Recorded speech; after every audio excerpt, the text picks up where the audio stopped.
Thank you, Mr. Chairman. I appreciate all of our witnesses being here today. Thank you for sharing your compelling stories.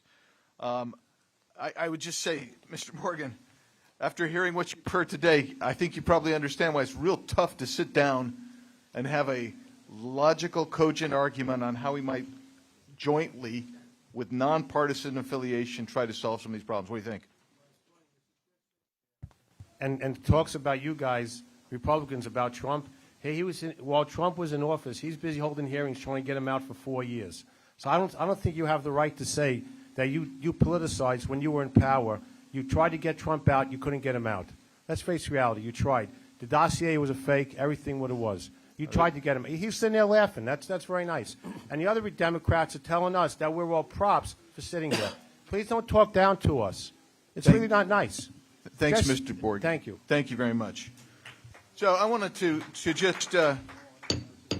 just read some. These are not by a Republican. These aren't from Republican members of this committee. These are just comments here. This is what an individual said. I would add that, it's not so much from necessarily federal funding, but it's something that I do want to spend more time on and focus on, and use the pulpit representing the district in public safety. I think a lot of people walk around the city very scared right now, and the violent crime wave is very concerning. This individual also said, I think people are scared to go on the subway in the whole district. I've heard it from all over the place, from the wealthy areas in Tribeca, to Chinatown, to Borough Park, to Sunset Park. I think a lot of people are afraid. He also said, I'm very concerned about the safety in the city. He also said, I've been part of this community defending the victims and trying to protect the public for my whole career, and I think that those experiences resonate with people in different ways for different reasons, close quote. We cannot allow people to just continue to cycle through the system because it's demoralizing to the cops and it gives everyone a perception of danger. He also said, whether or not the data says that it's safe or not, there is a perception in the city that it is not safe, and one of the reasons for that is the perpetual recidivism that is going on, close quote. He also said, quote, you've got people randomly being shot on the subways. You've got people randomly being thrown into car trunks and driven to remote places and shot. There's an insecurity not felt in 25 years. It's scary to me and far away the #1 issue, close quote. That didn't come from anybody on this side of the aisle. It didn't even come from any of you at the table. It came from Mr. Goldman over there. We sit in his district. He knows that there's a crime problem. And we've been hearing about a study. Let me refer you to the heritage study that my colleague referred to, and I ask that it's without objection. Thank you. Quote, when you remove the crime-infested, homicide-riddled cities from the state murder rate featured in the Third Way study, which was co-authored by Mr. Kessler, you dramatically lower the murder rate for that state, upending their conclusions, his conclusions, and exposing the piece for what it really is, a straightforward attempt at political projection dressed up as a study. That's what you've been hearing about to rebut the stories and the facts of the lives of the victims and the witnesses and those who live in this city today.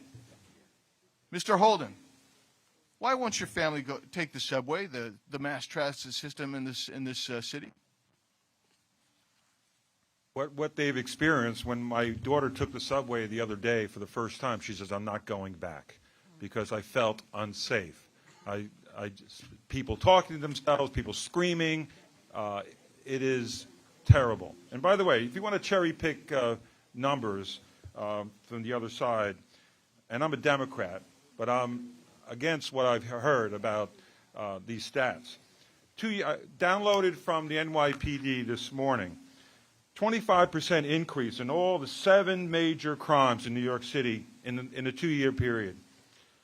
26% in the 13-year period. For Manhattan North, Manhattan South, 59% increase in a 2-year period in the 7 major crimes, 17% in the 13-year period. For all of New York City, and this again is from NYPD, so cherry pick your own numbers, but this is overall. 45% increase in the 2-year period in crime, in the 7 major crimes, and a 23% in the 13-year. So this is what we're facing, and this is what we go to work, and we fought so hard in the 90s to stop this crime wave that we had in New York City, and we did it. But now it's being rolled back to the bad old days. Yield back. I think the gentleman yields back. Let me just, before going to Mr. Cicilline, we've been at this 2 hours. The witness is fine. If any, because we'll keep going. If you need a break, just please let us know. The gentleman from Rhode Island is recognized.